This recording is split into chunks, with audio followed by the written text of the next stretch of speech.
Jeez. Okay. Fade in, no loop, 40. All right. Just whenever you're ready there, Jakerson. You want the guy that was fired last week to do the intro? What are you talking about? You're hired now. Well, I was fired last week, so I guess I should have That's in the past. No. I need to have my final statement. You know, when you're fired, sometimes you go in for your exit interview. I think it's time for that. Whatever you say, Jake Killings. Gimmick infringement. I didn't say it. I didn't say that was my new name. As the local Ron here, I think I have a say. Maybe. All right. So you said it's my whenever? Yep, whenever you're ready. All right.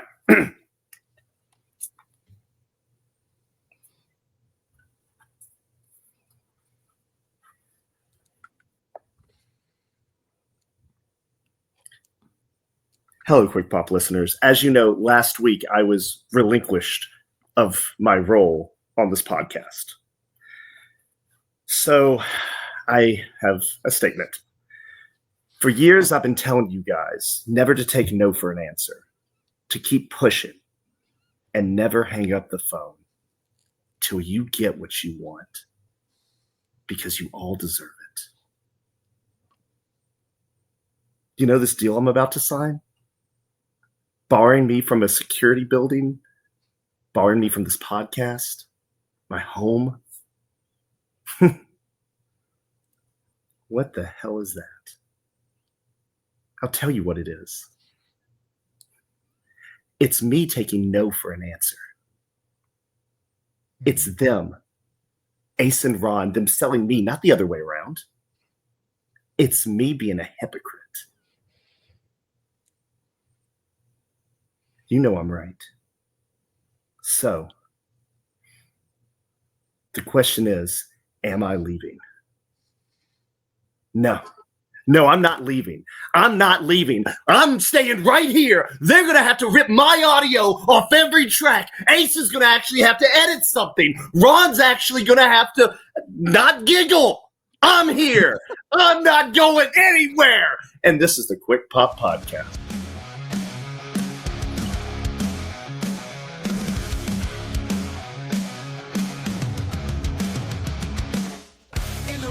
Talking loud, Ace shaking, raunchy, proud. Quick Pop Podcast all around. Wrestling fans, we break it down. Hear the slam, hear the roar. Every night we give you more. From the mat to the core. Tune in fans, let's explore. Quick Pop Podcast, we ignite. And the show goes on. Ladies and gentlemen, this is the Quick Pop Podcast, your number one translation podcast, verbal audio destination for wrestling. I am back. I am your champion. I am the briefcase holder. I am what is going on this podcast. Oh, and also, hey, Ron, you over there? You over there, buddy? Yeah. Hey, Ron, who's perfect? You are? Yeah, that's right. I am. That's right. I am. That's right. Those two knuckleheads tried to fire me. They tried to lay me off. You can't lay me off. You need me on this podcast. Ace is just going to sit there and talk nice about everything. Ron is injury prone. So let's just break it down, everybody. I am needed. I am wanted. Ace, you said it last week. You're right. I am no longer the greatest Quick Pop podcast in the modern era. I am the era. I am the moment. I am the champion. I am the 1-2 beat. Ace, you dropped the ball. I'll pick it up and run with it. How you doing, boys? How you doing? How you doing, you two little Judases, you two little turncoats? Did you listen to the entire podcast last week? Yeah, I don't think you listened to the entire podcast. Yeah, you just got... At the end of the podcast, we both realized that you needed to be a core figure of this podcast. And so I brought it to the table that you needed to be rehired. Yeah. And I Hey, love listen you. the whole thing. You would have heard that. Yeah. Yeah, but see, here's the thing. Just no, the fact- I'm glad I'm sitting here making you feel like an idiot. Good, No, you good don't- you job, don't- briefcase boy. Good job, belt boy. but the fact that y'all even brought it up is enough. It's enough. Ron, Ace, did either of y'all recognize my speech from the beginning of the episode? About halfway through. No, I didn't. It was Wolf of Wall Street. Dang. I should have picked up on it. I only seen it once, but that's one of my friend's like favorite movies of all time. So I was really hoping you would appreciate that, Ron, with you doing our 4th of July speech every year.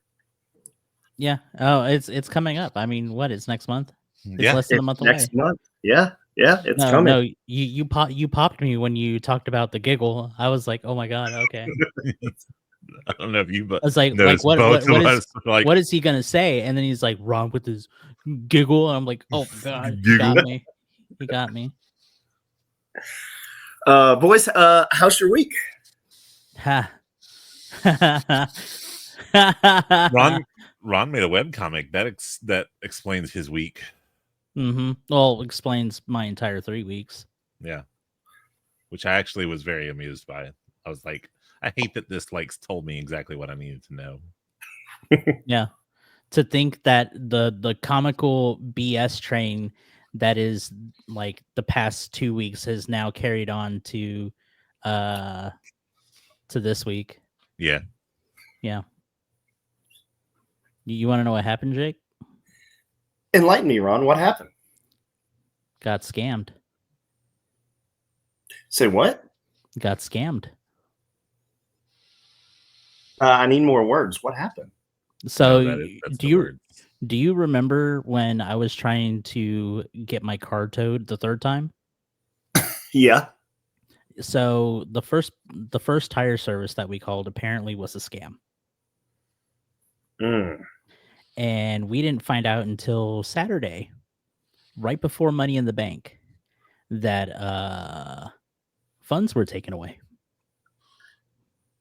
Oh no. Yeah. So I made a big post basically outlining situation was but now it's even more so there's that.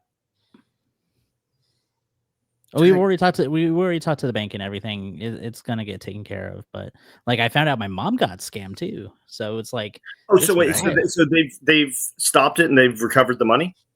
I wouldn't say recovered. They just gave it like a provisional credit, but it's pretty much like it's taken care of. Sucks it happened, but Yeah, especially at that time because we were about to fix our tire. yeah. Yeah. God, dude, man. Yeah, You're lucky dude. right now, Ron. I know, right? I am so hard on that. For a plane to just drop out of the sky at this point. Dear Lord. And with my luck, I'd survive it. But with 2 legs crushed. Absolutely. And my drawing hand completely amputated. Oh my Lord. Yeah, right? It's wild. Yeah, I'm sorry, man. No, you're Gucci. But yeah, that was my week. Jesus. Ace, you got anything uplifting that happened to you? I mean, one of my favorite co-hosts is back. I'm just saying. Yay. Yeah. One of? Yeah, there's another one. I mean, fair enough. Yeah, there's the, two of us. the boys that my There's two of us. brother and me, Travis Griffin and Justin McElroy. Oh boy. Oh boy. Absolutely. Well, you asked if I did anything uplifting. I wouldn't quite say uplifting. Just very busy. Although I did have a very funny moment where we went all the way to North Tennessee for my girls' Girl Scout thing. It was their bridging ceremony where they go from the next rank up or whatever, and get all the way there, and they're like, "Oh, well, the weather's bad, and we think a lot of the girls aren't going to make it, so we're just canceling the bridging ceremony." Do they have to walk across a literal bridge? So not Do explicitly, they make but a bridge with their bodies and then they had to walk on okay, top of bodies? definitely not that second one. No, they Do don't they have to explicitly chop have down to. trees and then they had to whittle a bridge together using the chopped down tree? Did they bring fishnets and tie them together in like a rope bridge type fashion and have to throw it to the other side to some random homeless man to catch and hold it as they carried across? Did they You know- recycle those Girl Scout cookie boxes to create a drawbridge of sorts? That way they could get to the other side?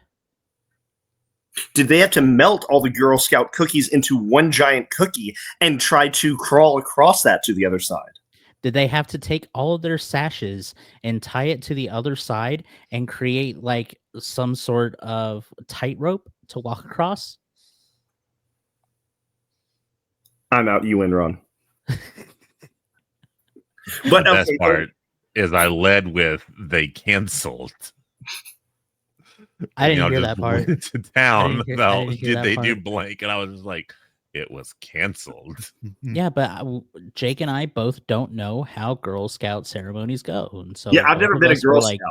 I'm I've unaware. never been a Girl Scout either. I'm gonna say this. Maybe, I don't want to get all too political, but I will say this. There was a big push recently where people were like, the Girl Scouts were wanting to make it to where like the Boy Scouts were just scouts so that the girls could join it, and everyone was like, oh, it's so dumb and stupid, like they're just trying to be inclusive, blah blah blah. But then I realized like all the Girl Scouts wanted was to be able to like go camping and stuff.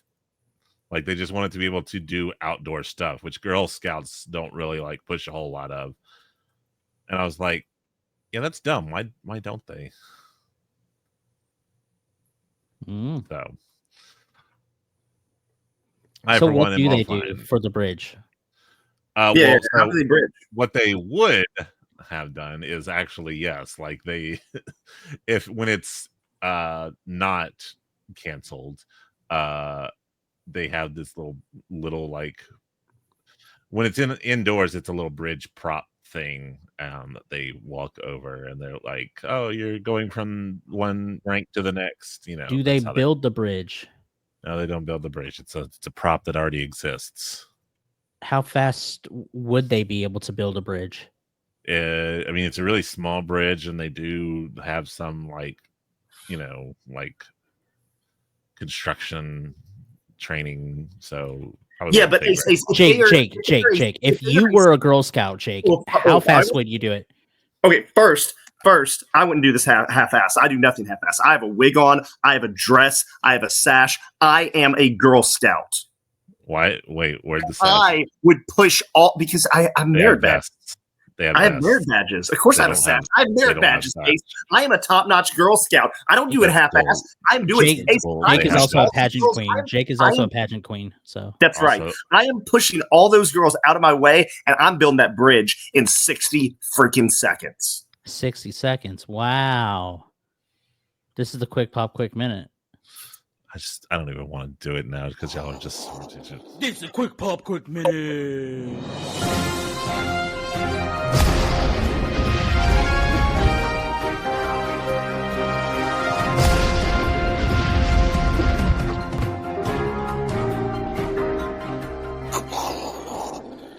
Welcome to the Quick Pop Quick Minute. I'm your one and only host of this wrestling report within a wrestling podcast, Raunchy. The Quick Pop Quick Minute allows us to get up to date with the let's ring that bell and take it home. That's what I wrote. Warner Brothers Discovery announced it will split into two publicly traded companies, Streaming and Studios, which includes HBO, Max, DC Studios, and Warner Brothers, and global networks home to CNN, TNT Sports, Discovery, and more. AEW's media deal with WBD, which runs through 2028, is expected to remain unaffected in the short term, though future negotiations could be impacted by the company divide. CEO David Zaslav will lead Streaming and Studios, while WBD's CFO will take over global networks as the companies aim to focus on more strategically on their distinct markets. WWE Hall of Famer Bill Goldberg says he still plans to have a retirement match, but lingering injuries and high personal standards what standards have delayed the timeline. Speaking on CarCast, not the Quick Pop podcast, Goldberg revealed ongoing recovery from back, shoulder, and knee issues, crediting stem cell treatments for recent improvements. Unfortunately, they don't have stem cell treatments for his wrestling prowess. Shout out to you, Bret Hart. While fans speculate about a possible AEW debut, Goldberg remains focused on getting mentally and physically ready, saying, I just got to be at a certain place, and it's tough. Yeah, whatever. WWE's All Women's Evolution Premium Live event returns on Sunday, July 13th in Atlanta, marking nearly 7 years since the groundbreaking 2018 original. At the Money in Bank post-show press conference, WWE CCO Paul Triple H Levesque said he's long wanted to bring back Evolution, calling the current women's roster exponentially stronger. While excitement is high, Levesque acknowledged the biggest challenge will be fitting as many deserving talents as possible onto the card due to overwhelming demand. And that just so happens to be a 1, 2, 3 on the Quick Pop Quick Minute. I like this Quick Pop Quick Minute that has a little personal opinion attached. I'm just here. Ron? I'm just here. What's your beef with Bill Goldberg? He seems like just a fine, upstanding young wrestler. My beef with Bill Goldberg is that he ruined The Undertaker for a entire generation of people. He gave The Undertaker one of the critically worst matches in the entire history of the WWE. Bill Goldberg in WCW ended, let's just say, Bret Hart's life, his wrestling life, but still. And plus, Bill Goldberg is bald.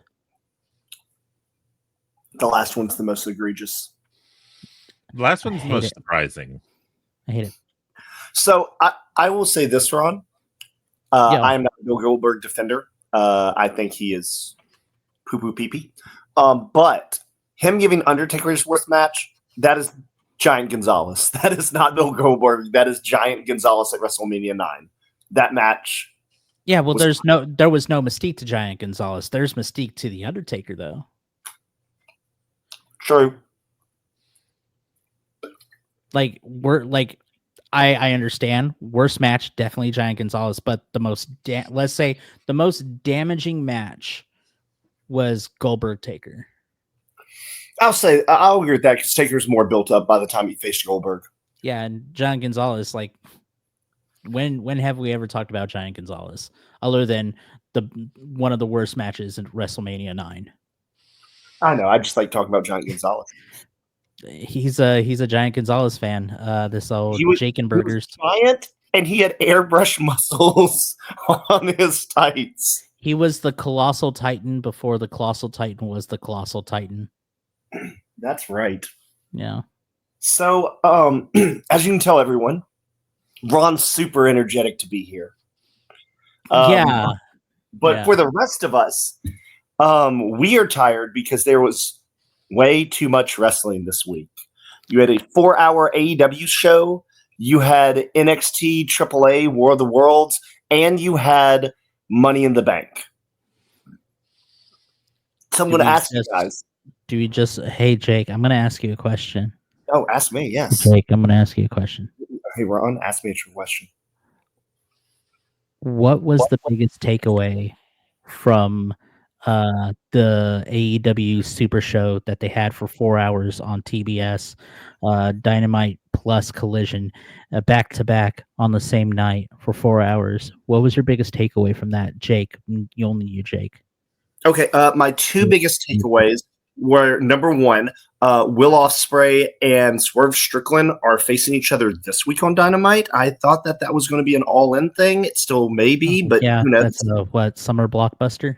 Yes. Because I guess they still could do something like they did with Ospreay and MJF, where they have a match, which leads to another match at All In, possibly. I don't know. We'll see. But those two wrestling is always fun, so I'm very much looking forward to that. The biggest takeaway, though, is the Fatal 4-Way for the International Championship was won by Kenny Omega, And then when Kazuchika Okada came out, and they tapped belts and finally had an altercation, and it is now 100% official. Kenny Omega, Kazuchika Okada, winner takes all in. Guys, how excited are you? If it's not gonna sound like I'm excited, but I peed. I peed and I pooped all over myself because it was one of the best pieces of news that I've had in the last several months. We called it here first, legitimately here first on the Quick Pop podcast several months ago when they talked about All In being Y'all In, and we all said Kenny Omega and Kazuchika Okada need to run it back for 5. And lo and behold, the 3 men that sit before you, 2 of them on cam, 1 of them still just a ghost. I'm just faceless. We did it. We did it, boys. We have changed the wrestling game. We did it. It's official. Tony Khan listens to the podcast. He does. He does. And also not only AEW, but WWE also listens to the podcast too, which we'll get into a little bit. Those copier catters. I know, right? Quick Pop podcast where you learn about things before you learn about them. We're gonna learn you today. That's the name of the game.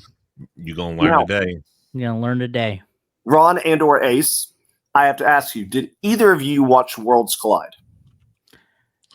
No. Neither did I. So guess what, guys? It was a good show. We're moving on.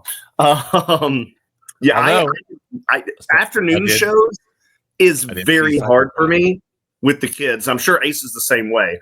Is with the kids traveling. Yeah.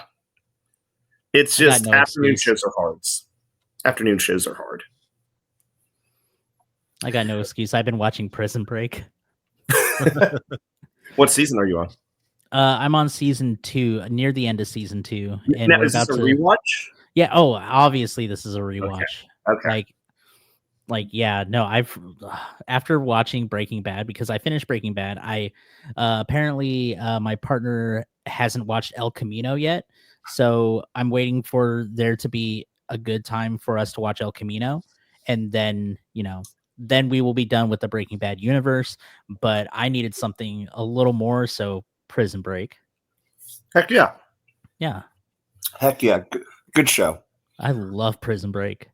So does my wife. Who turned me on to Prison Break.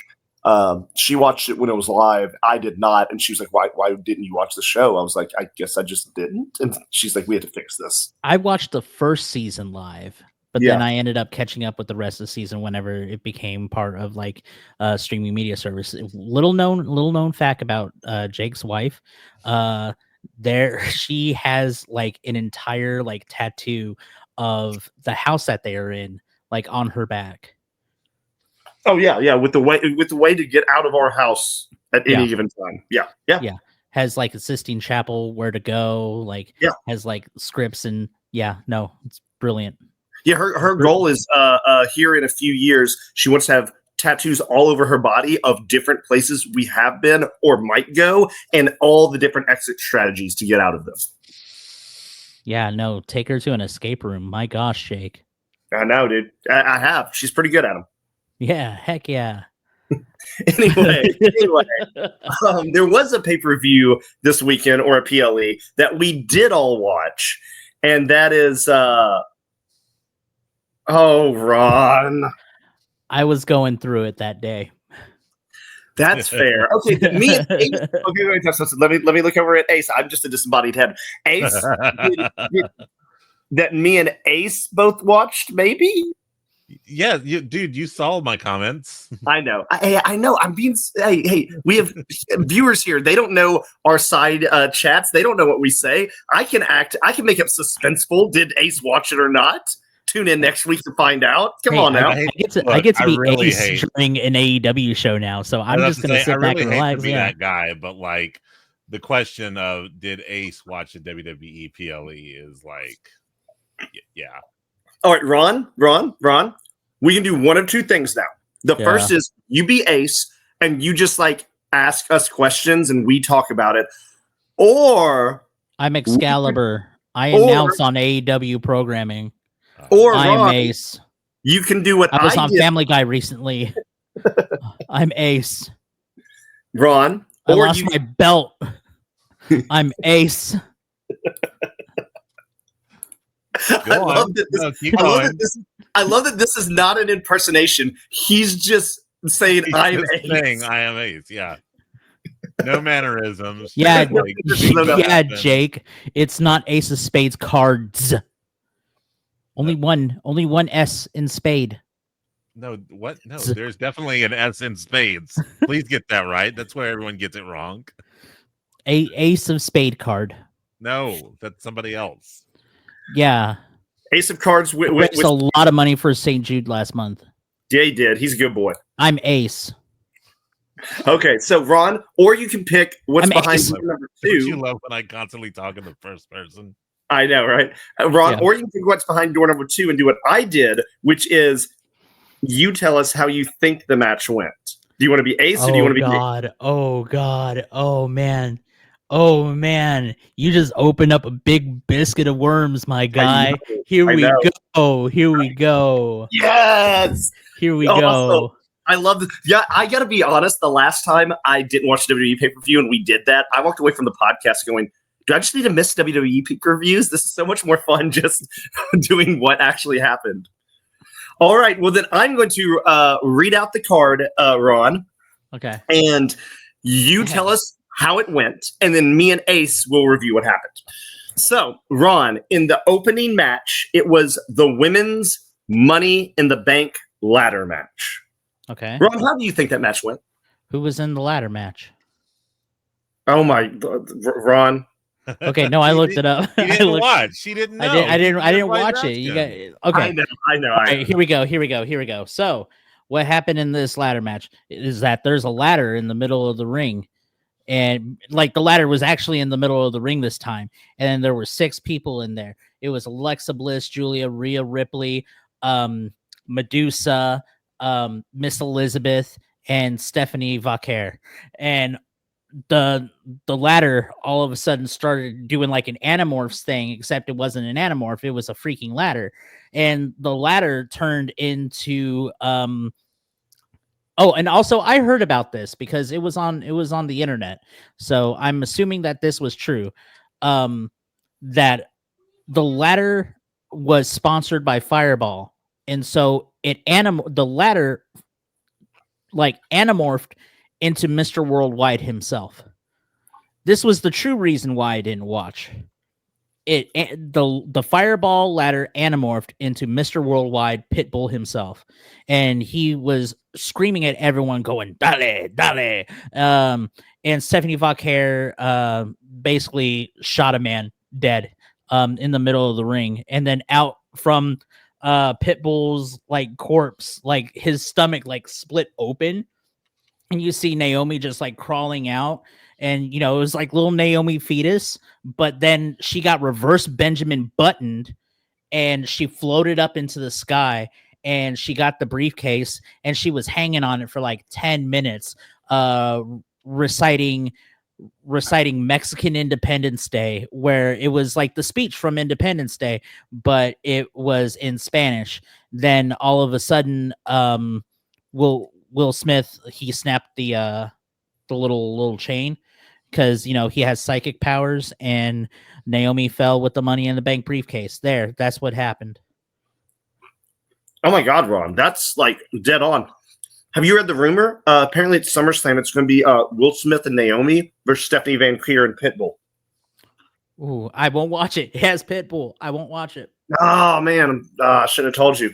Well, you don't have to watch SummerSlam now. Sorry. Talking Well, about, I get but to then do this. I get to do this again. You're gonna miss the special musical guest Flo Rida. Fuck. No. Please no. Please no. I'm just saying, wasn't it Ron that actually said in going back and watching, what was it, Pitbull or Flo Rida's performance, that it wasn't that bad? Wasn't those your words, Ron? Yeah, it wasn't that sure bad. sounds familiar. In comparison to a lot of the other performers, it wasn't that bad. I do not appreciate Flo Rida.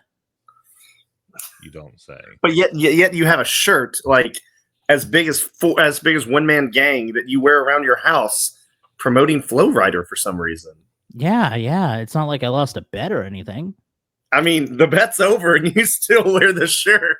Dude, it's a 5X. Of course I would be comfy in it. All right. Ace, how did you enjoy the women's ladder match?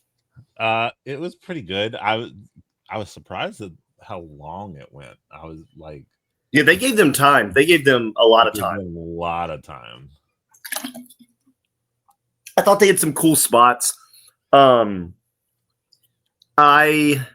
This was one of the matches that was hardest to pick for me because there's so many ways that they could have went with it. Like both Steph and Julia, like, do they want to put a rocket pack to them and just like give them money in the bank and just shoot them to the moon? Do you want just to have Rhea Ripley have yet another accolade and just establish her as like one of the most dominant females going right now? Naomi, are you invested in this character enough to give her the money in the bank briefcase so she can go terrorize people? Do you want to give Alexis Bliss anything to do? There was a lot of questions with this match, and I thought they gave them time. I thought it was pretty solid. It was okay. You're gonna hear this a lot from me about this pay-per-view. It was okay. All right, what's the next? You need to tell me the next match because the next match was set up through When Worlds Collide. Okay, which we didn't watch. But they gave me a video package during then, and it is Dominic Mysterio defending the Intercontinental Championship against AAA's Octagon Jr. So, have you ever watched on Netflix the show The Devil's Plan? Oh, Ron, why are we best friends? Yes, okay, no joke. I actually have like one of those 101 classic game boards in the living room, and me and Minnie, legitimately, we spent like a good hour or two playing Nine Man's Morris against each other. Nice. I haven't watched season 2 yet, so don't say anything about season 2. Oh my god, you need to watch season 2. We are. I have literally a list of shows that I'm backed on that I want to watch. But Devil's Plan is going to be the next show we watch. Oh yeah, no, you definitely need to watch season 2 of Devil's Plan. But anyway, this was a themed match. It was a very different sort of match. So they had like one of those security guards in like a tuxedo, right? And he's reffing the match. And they sat Octagon Jr. and Dominic Mysterio down, and they put down a table, and they said that the winner of this game of Devil's Plan gets to keep the Intercontinental Championship. And so Dominic Mysterio and Octagon Jr., they both pull off like the sheet that was on the table, and it was one of those like childhood games where you had to put all of the shapes into a hole. And Octagon was complaining the entire time that he can't fit the shapes into the hole because the only shape he sees are octagons.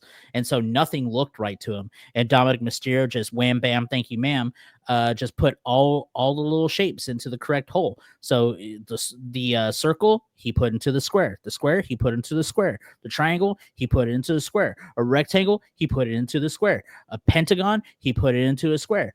And he won. So yeah, no, that's what I think happened. Very close, Ron. Do you know the little childhood things I'm talking about? Yes, I know exactly what you're talking about. Yeah, Octagon Jr. couldn't figure out how to put a circle into a square. Well, I mean, it clearly goes in the square hole. Yeah. Everyone goes in the square hole. He's like, Octagon, where? It goes in the square hole. This match was solid. Octagon Jr. got to show off a little it's not, I guess, not necessarily weird, but it's just like out of all the AAA people that they let show off, that they're like, ooh, but we're going to let somebody get to double down on the actual main roster. It's weird that it's Octagon, but only because Octagon has been in TNA before. He's done other American shows, which again, maybe that's the reason they did pick him, is because he's more familiar with like American televised wrestling. And God forbid that they put a second shape on the show. That's like legit. I mean, listen, rumor is that Penta was in the background losing his mind that another shape was wrestling that night. He was just very... Like, Penta was upset that people were wrestling in a squared circle, but now you have an octagon in the squared circle when it should be a pentagon being in the show. Like, yeah, it is being said that they pitched Penta a pentagon versus octagon in a squared circle match, and he lost his mind and almost quit on the spot. Like, this doesn't work for me, brother. Yeah. He says it.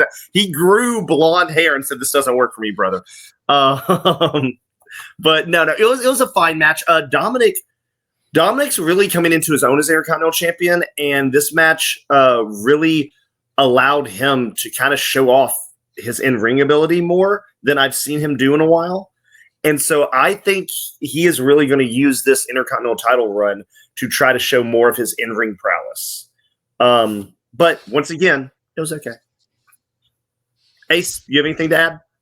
I actually didn't physically get to watch this match because I was dealing with something outside. So I've only gone back and watched, some highlights and stuff. Honestly, I mean, this match wasn't like, whoa, crazy, because like with it being announced like the day of, I don't think it was really shocking that they weren't going to like do any kind of title swap shenanigans or anything like that. Like that was, kind of a given, I guess is what I would say. Go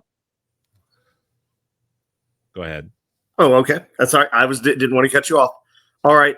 So were you done, Ace? I just want to make sure. Yeah. So, Ron, the next match, which I'm just going to go ahead and cut into the review real quick. Match of the night by far, by head and shoulders above everything else. It was for the ladies Intercontinental Championship. It was Laya Valkyria versus Becky Lynch. Ron? Yeah, this was my match of the night because who doesn't like Duck Hunt? So Becky came out legitimately 110% as an old NES light gun, and she kept shooting the birds out of the sky, and that's basically what happened. Stop, Ron. She literally came out in a red furry like robe with a hood on, the exact color of an NES light gun controller. No way. Are you serious? Yes, she did. Yes, she did. Like she wasn't trying to be a light gun controller, but it literally was the exact same color. So Becky came out looking like an NES light gun and started shooting any bird that she could see in the stadium, because as far as I know, the stadium was kind of empty because a lot of people started anamorphing too when they saw the latter anamorph into Pitbull. So the audience was like anamorphing themselves into birds, and Becky was just like pew pew, shoot them right out of the sky. She was confused on which one was Lyra. I'm pretty sure there was like what's her name from Always Sunny? D got shot. It was Daffy Duck got shot. Our stream got shot, powered by StreamYard with the duck with the headphones. StreamYard duck got shot. Aflac duck got shot, and eventually she hit her target, and the target was Lyra Valkyria. Just shot her right out of the sky. Wham bam, thank you, man. And a little Seth Rollins in a beaver costume starts like scribbling out, and he picks up the Intercontinental Champion, has a little like grin on his face, and then returned it, and Becky said good boy, and then Seth Rollins said I'm a effing beaver and walked to the back. I mean, it's Ron. It's getting scary how dead you are on these matches. It's getting scary. It's not like I'm reading it on Reddit or anything. No, why would you do that? Why would you do that, Ron? It's not like I already watched Simon Miller's ups and downs or anything. Yeah, why would you do that? Why would you do that? You hate Simon Miller. Yeah, the bald bastard. You almost got it out. I love Simon Miller. I love Simon Miller. I think he's the only one that gets a bald pass. He's the only one that gets a bald pass. Well, I hear joking, and I'm like, I don't even know if I can joke on that. Yeah, like I miss when Kurt Angle had hair. The heck with Kurt Angle. But no, this was by far the match of the night. They started off hot and heavy. They sold that this is like this feud is just building and building. Becky is back to like big time Bex level Becky, and I am loving it. Okay, obviously you didn't, Ron. Ace, did you watch the post show? Yes. So Becky did like, the normal come out Q&A interview.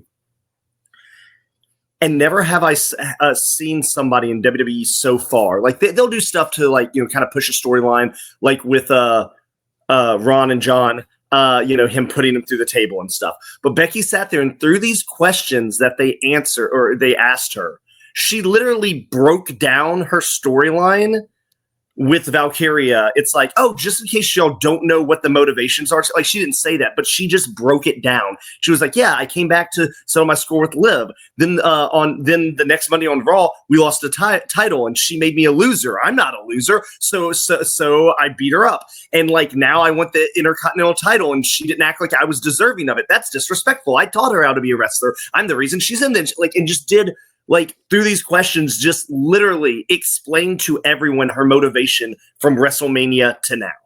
Yeah, it's like if you didn't know. It was very much one of those like, look, since y'all are gonna be simpletons about this, let me break it down to you, explain like M5 style. But it was such a masterclass in wrestling psychology of like explain it to them, but not explain it to them in a way where it's like, oh, I was mad at her and this happened, and then like she was like making it feel like natural, like oh, they asked me this question, so that leads me to this part of the story, and they asked me this question, so it leads me to this part of the story. It was just such a masterclass in staying in character, explaining your motivation, but then acting like it was a normal conversation. It was just so good. The match was great. At the end, there was a stipulation that Valkyria had to raise Becky's hand. Becky, like, once again, masterclass of heel, milked it for all it's worth, having like Valkyria having to raise her arm again and again and again until finally Valkyria snaps and drops Becky. Was great. No, it was top stuff. You have anything to add, Ace? I'm mixed. On the one hand, it was a very good like heel finally prevails kind of story, so I can't hate on it too much. I personally just don't like when they have to like finally let the heel win on like insane stakes, like oh, the heel can't win until it's like, title or career, or you can never go for the title again, stuff like that. There wasn't Becky didn't have any stakes, did she? I just thought it was yes. she won. No, if Lyra won, Becky could not challenge for the title again. Oh, okay. Lyra was champ.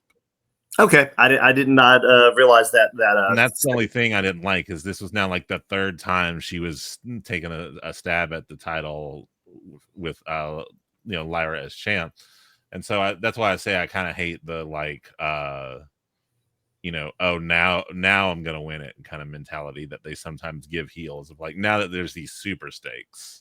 Yeah, I get that. I can see that. I kind of would have bumped into that too. I just didn't realize that was that. I mean, as far as stakes go, it's a really low one because it was only as long as Lyra is champ. So like, as soon as Lyra swaps hands, I guess they added that to try to make it seem like Becky was going to lose, but like I always figured what this rivalry was, hey, let's make Valkyria look good and get some wins over Becky. So now she looks like she is on the same level, but eventually let's get Becky that title so that when Bayley comes back, we can get the Becky Bayley feud that we want. Yeah, what's does anybody know the status of Bayley? Is she like injured or? She's injured, but I don't think it is a major injury. I think she's coming back soon and probably will be there for SummerSlam. She may like miss this whole Saudi Arabia Night of Champions build and then probably come back after that, would be my guess. Because she's not supposed to be like major injured. I gotcha. All right, Ron. Yeah. I'm shine again. Ron, I need to know how it went. It was the men's Money in the Bank ladder match. It was Seth Rollins, Grande Americano, Andrade, LA Knight, Penta, and Solo Sikoa. Ron, what happened? Okay, so what happened in this match is that all the ladders had different brandings. So we had Fireball, we had Slim Jim, we had Snickers, we had Prime, we had Genshin Impact, we had Morgan & Morgan Associates, we had America's Got Talent, we had The Masked Singer, we had season 1 of American Idol going into like 8K. With Kelly Clarkson and what's his name, Justin Guarana. But speaking of Guarana, this is an advertisement for balls. Go ahead and get you some. Use the word Quick Pop at the shop and get yourself free shipping on Balls Guarana. It's a light, refreshing, tasty beverage. Balls Guarana soda. But yeah, Justin Guarana or Guarani, I don't remember his heckin' name, but Seth Rollins had a vendetta against all of the branding. He doesn't like any of the branding, and then all of a sudden, like LA Knight comes out with like Slim Jims and started throwing it at everyone, and he was like snap into a Slim Jim, and all of a sudden the soul of Macho Man Randy Savage put his hand down, crushed everyone in the ring, and he was like, "Ooh yeah, brother." And then Grande Americano, he went himself and got like an espresso and was giving people like coffee in the thing. Seth Rollins got super mad. He drank the coffee, he spat in his face, and he's like, "This is not Black and Brave coffee." The coffee shop that I own with myself and Claudio Castagnoli with a other side group chat with John Cena, and all of a sudden the group chat got leaked. The group chat got leaked, and they were talking about like bombing Russia and everything like that, and there were like tanks and a lot of political stuff in there that we just really did not need to know about any of our wrestlers that were wrestling currently or not currently. And Solo Sikoa, the entire time he was sitting back chilling with like an injured Tama Tonga, an injured Tongaloa, and it was kind of wild. And then like right at the end of it, Seth Rollins, like he grew wings for some reason because he drank like a Red Bull, and obviously that's what happens when you drink Red Bull. And so he starts flying to the briefcase, and all of a sudden Penta, he jumps off of one of the ropes and grabs onto Seth Rollins as he's flying up, flapping his wings. All of a sudden, Becky Lynch comes out looking like an NES light gun and starts shooting at Seth Rollins because believes that Seth Rollins is a bird, shoots Penta down. Seth Rollins grabs the briefcase, takes it down, and Becky is like, "That's my briefcase." And all of a sudden, Seth Rollins, he rips the wings off like they do in Dogma, which is currently out in theaters. Dogma Resurrected or Dogma Resurrection, the Kevin Smith film with Matt Damon, Ben Affleck, Salma Hayek, Chris Rock, Alanis Morissette. Anyway, either way, Dogma is such a great movie. Dogma's a great movie. That's how the match ended. Dogma's a really good movie. So wait, are you saying that are you basically, Ron, I just want to make sure I'm getting this all correct. Are you saying that they opened the briefcase and what was inside was a Blu-ray copy of the Dogma Anniversary Edition? Yeah. Okay, yeah, no, that's correct. That's correct. Okay, good. I'm making sure. That is exactly what happened. That's right. Seth freaking Rollins is now the owner of the Dogma Director's Cut Edition on Blu-ray. Tonight we'll be, cutting into him on Raw, watching that movie.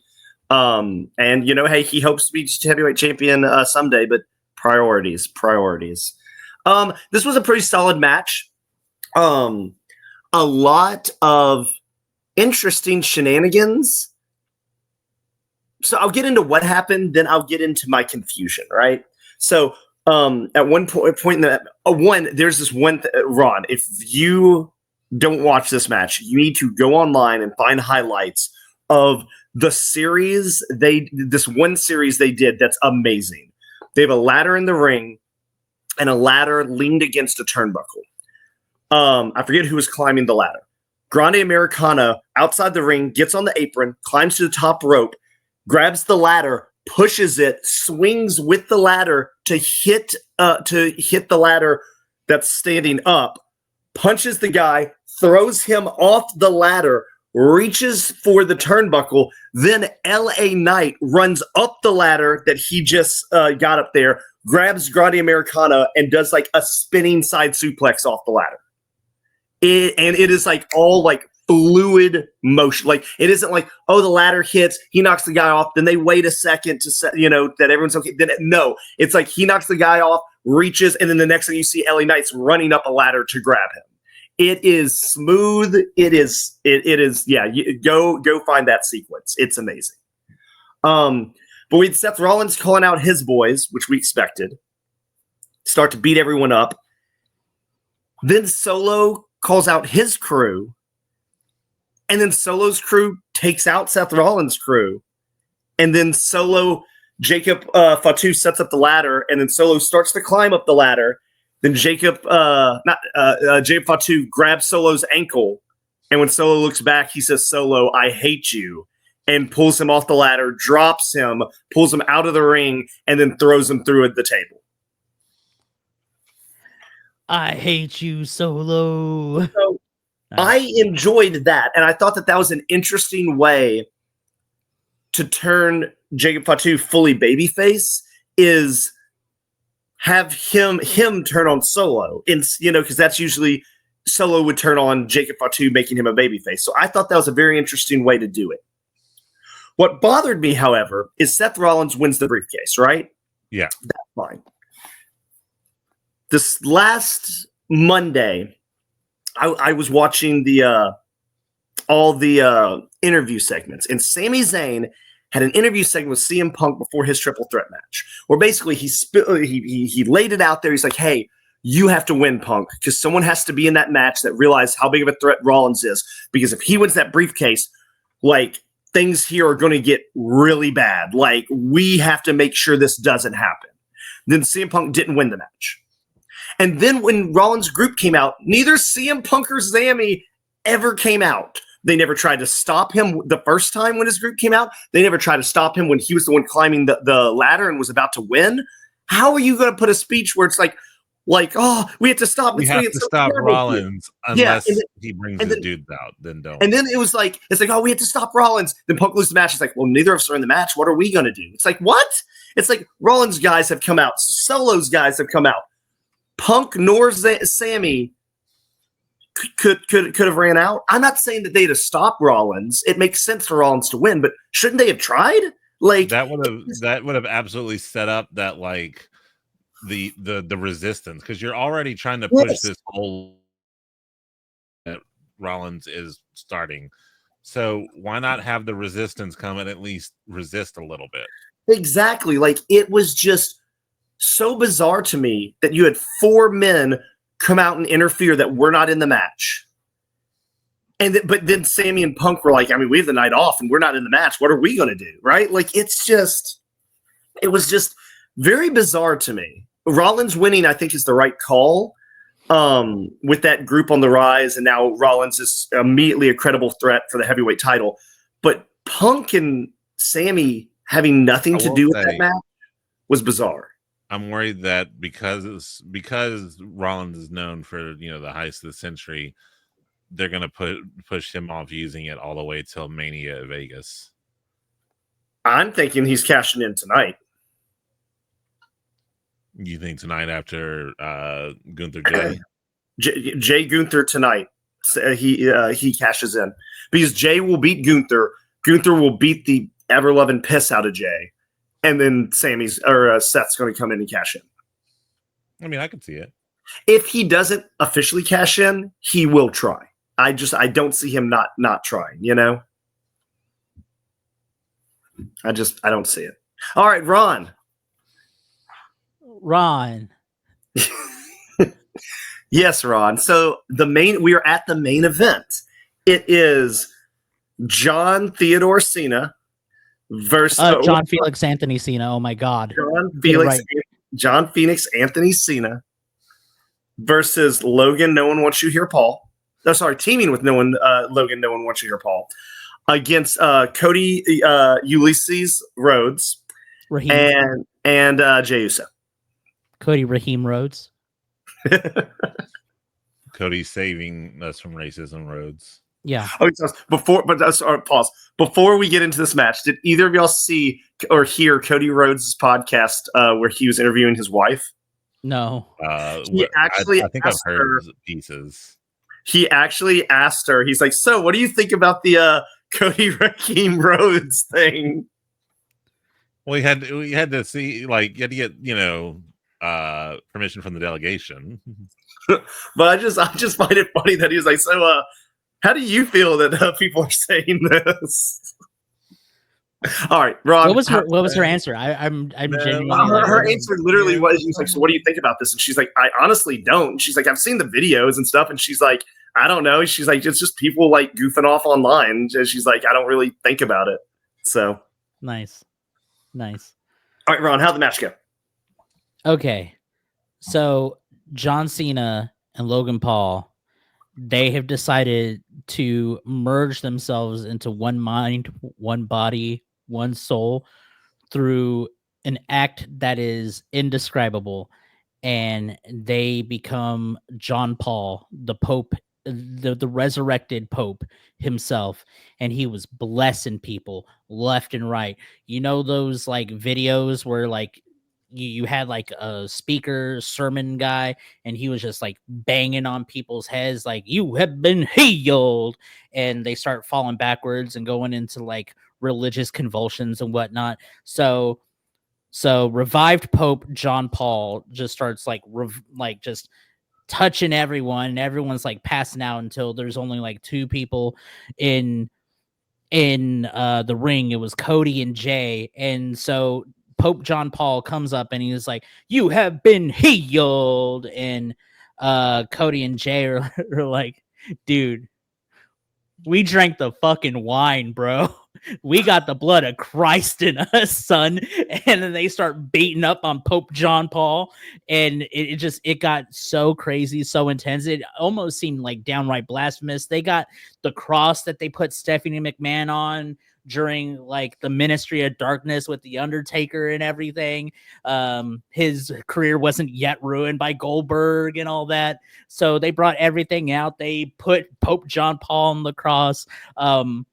And Cody and Jay, they got like more wine, Chardonnay, got like, what was it? Like, what's it called? Like the tall foot, little foot, big foot, all pouring it on that guy. And this starts like going into flames and everything. And then Cena and Paul just like fall apart and everything.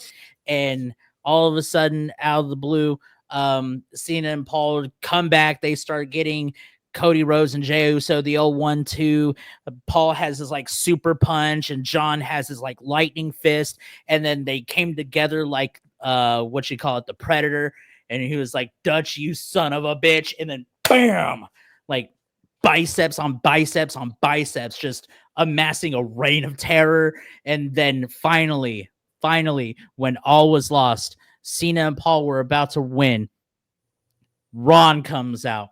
Ron comes out and he starts like nailing people. He starts giving them the cold shoulder, starts kicking them in the groin. He's like, "That's my purse. I don't know you." And then I pick Cody Rhodes up and I pick Jey Uso up and I said, "You two boys, you need to win this fight. You need to win this fight for the entire world, because if you let Pope John Paul get his way, he is going to decimate every man, woman, and child on the planet with his blessing juices." And then Cody and Jay look at each other, they kiss, and then they pin John Cena and Logan Paul, and then they put him in cages and they send him to the heckin' moon. And then they both give me a kiss on the cheek, and I said, "Guys, happy Pride Month." That's what happened. We killed the Pope.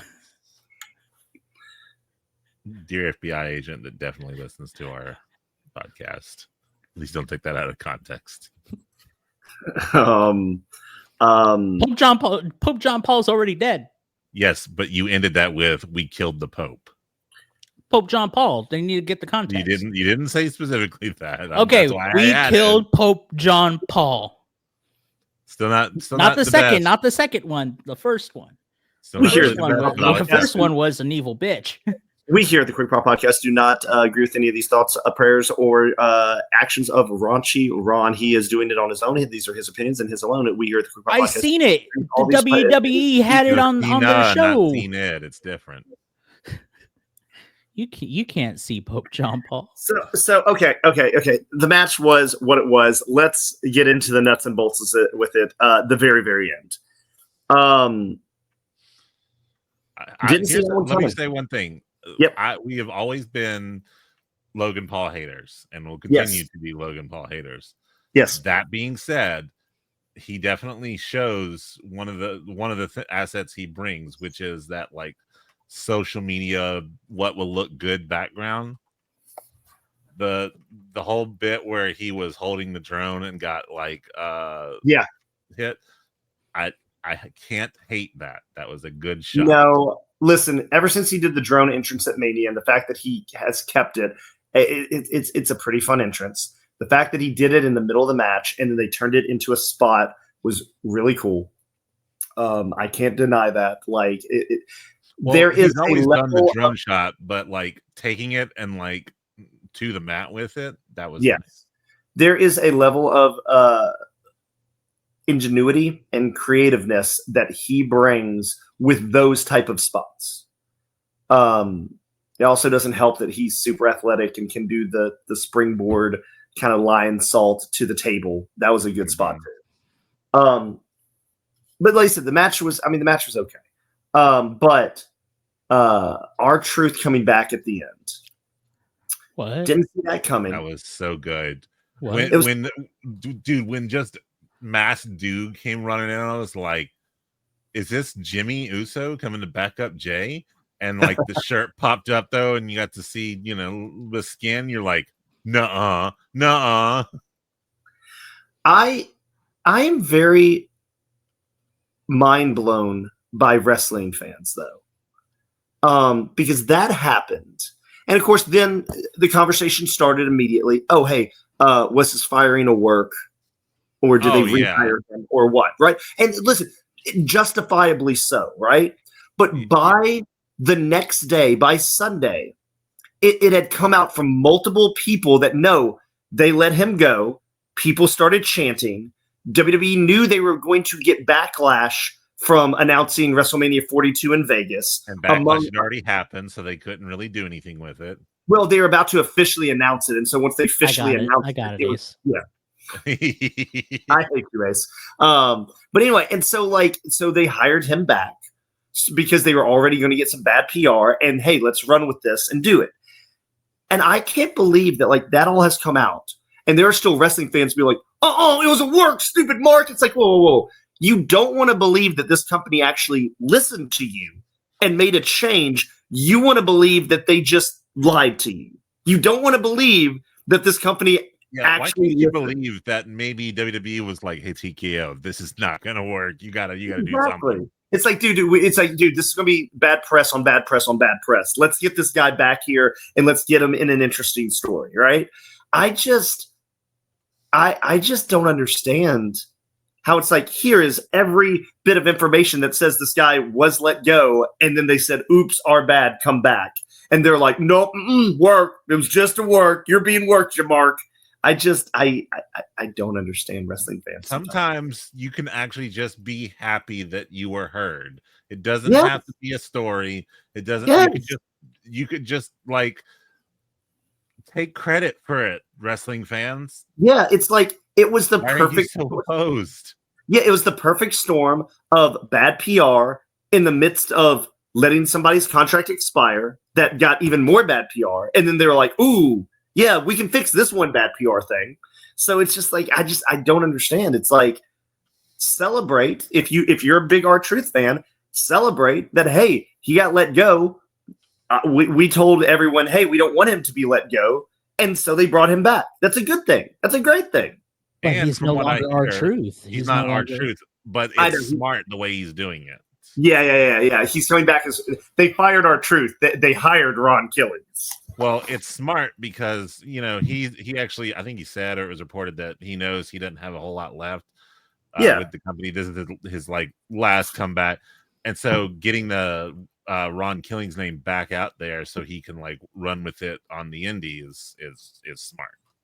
Yeah, and like I think this will lead to like a retirement match, so that like the dude's 55, right? So I think it's going to lead to something to where he does leave the company, but it's more so on his terms than just like, oh, out of the blue, he's no longer on the show. Yeah. Plus, like I said, letting him have his name is a nice like final touch. No, I agree. I also think it'd be really funny how everyone was joking around when he got released, but like, oh, he should go to AEW and go up to all the old WWE guys and think he's still in WWE. I think it'd be hilarious if, since he's going by Ron Killings, in every promo, since they're doing business with them now, he's just making TNA references like constantly.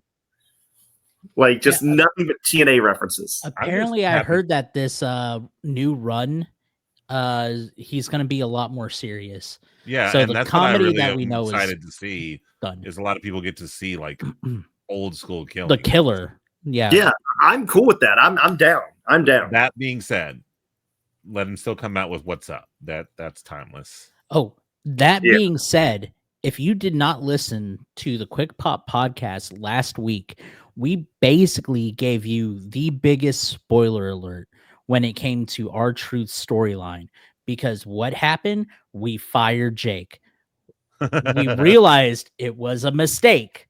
So we said, how about we bring Jake back? And lo and behold, who's here? Jake's here. So, ergo, vis-a-vis, you need to be listening to the show because we're going to break things that you didn't even know needed to be broken.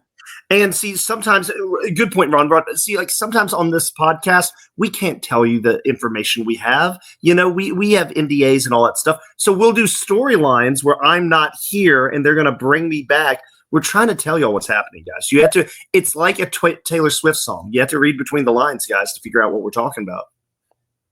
Yeah, it's like a Taylor Swift song. Like there are teardrops on my guitar. Yeah. It's like a Taylor Swift song when you see How My Tears Ricochet. It's like a Taylor Swift song. You just got to look at that blank space. It's like a Taylor Swift song. You have to understand that I'm a mirror ball. It's like a Taylor Swift song. Just every one of these days, you're bound to have some bad blood. It's like a Taylor Swift song, guys. We are all just like a Taylor Swift song. You just got to shake it off. Ace, do you have a Taylor Swift song? No, actually. Dang. I know. Dang. Just like a Taylor Swift song, we all knew Ace was going to be trouble. Oh, Lord. Ace. Just take it, Ron.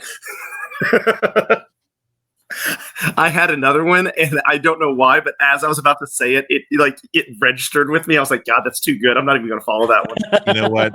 Sometimes I worry about this podcast, but then I remember it's me. I'm the problem. It's me. Good night, everybody. Oh, there we go. Ace got involved with our shenanigans. We're closing on that one. Hit the music, Ace. Hit the music. You did it. You have just witnessed. We broke a man. We have broken Ace. less that you broke it, and I was like, hold on, I got something. Give me a second. Hold on. Give me. Think about it. Hey. No, if anything got broken, it's my headphones. No, so yeah, that's our show. We missed you dearly, Jake. We're so glad you're back. I can't believe we even let your contract. He was never gone. It was a work, you marks. We didn't release him. We just didn't know if we were going to renew his contract, and then we did. Okay, we didn't release. We just hadn't renewed yet. So all these tabloids you've been reading, lies, every single one of them. I want to see the tabloids about Jake. I want to see him like at like a grocery store and he's like dating Kim Kardashian or something. Okay, Ron, is that what you need me to do? Start to send you tabloid updates of my life? Yeah, I like. Okay. I would like to go to like the local Kroger and see, see Jake being arrested for murder. Wait, what? That escalates so quickly. It's be like, oh man, I want to see Jake like walking around town dating Kim Kardashian, or go to the grocery store where he's getting arrested for murder. I want to go to HEB and see like on the Sun that that Jake has lost 30 pounds and his life has gone downhill. Jake's top 10 tips for losing that. And it's like a picture. It's like a picture of Jake like at a beach, like looking all slumped and whatnot. Got a big old beer gut. So before Ron, and after, and the before is just a picture of Elon Musk, but they superposed. Ron, I now need you to make a T-shirt. Jake out there looking like a Cybertruck. Look like a Cybertruck. That dude looked like a Cybertruck. Ron, I need you to make a shirt now that's like a tabloid of like the next time I lose the title, it's like Jacob loses Pick'em Championship. His life has gone downhill. And Photoshop your face on Elon Musk's face. Yeah, well, yeah, of course. Yeah. It has to be me on top of shirtless Elon. I love that. Yeah. No, bet. Good. We're there for. Oh, by the way, I realized why the thing hasn't been done yet. You know, like the what you call it? The thing. The picture thing. Yeah. I asked for y'all's headshots. Oh, yep. Mm-hmm. I remember just now. Yeah. That's on us. Well, you know, we get in the show, we're having conversations that no one really cares about or knows what we're talking about. Yeah, I would like to see Jake at like Walmart self checkout, and he looks like his life has just gone completely downhill.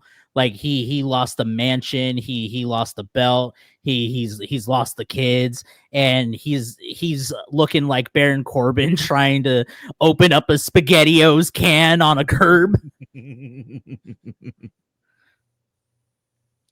He's got like not even pop top. He's having to use like one of those like Swiss Army knife things where he's like, no, he's like straight up like he couldn't open the SpaghettiOs can, so he's like bashing it on the curb because times have gotten rough for the boy. Good old sad take Jake. Like, tink tink tink tink tink tink tink. Yeah, that's the show. Alms for the poor. You guys. Has Ace hit the music or stopped? No, recording? he hasn't. No, he hasn't. So that's why I'm like still trying to like riff on you. I'm so sorry. Some of these things are just like completely out there. You know what happened? I wanted a situation where last week where I put Ron on such the spot that like he realized he could not let silence sit. No, I couldn't do it. So like I want to see Jake at like a Target, and I'm looking at the tabloids of like, say, what you call it, like Us Weekly, and Jake has created a new serum for wiener growth. Yeah, move over Blue True, move over Cialis, move over Viagra, move over Hims, move over Excaron or something like that. We got a new product for erectile dysfunction, and Jake is gonna bring it to you. He's gonna make sure that you are rock hard. What's it, Jake Chew? Jake chew on Jake? Chew on Jake. Chew on Jake? It's Jake Chew. Get yourself rock hard by chewing on Jake.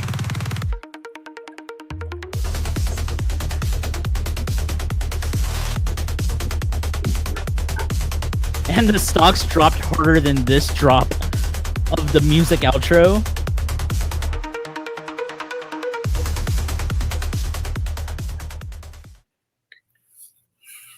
We're never going to get a sponsorship.